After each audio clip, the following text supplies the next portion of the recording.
લોકસભા ચૂંટણી માટે પ્રથમ યાદી જાહેર થઈ ગઈ છે, જેમાં દાહોદથી સતત ત્રીજી વખત જસવંતસિંહ ભાભોર પર ભાજપે પસંદગી ઉતારી છે।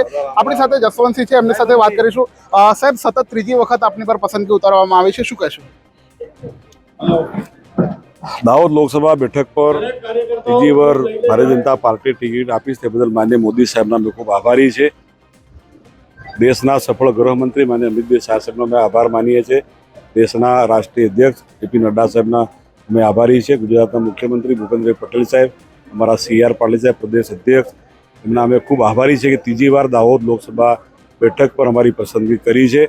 ત્યારે અમે રાષ્ટ્રીય પાર્ટીનો, પ્રદેશ પાર્ટીનો, ભારતીય જનતા પાર્ટીના હજારો અમારા કાર્યકર્તાઓના અમે આભારી છે અને આ સીટ જંગી બહુમતીથી ચૂંટી લાવવા માટે અમારા કાર્યકર્તાઓ ખૂબ જોમ જુસ્સા ઉત્સાહથી કામે લાગ્યા છે।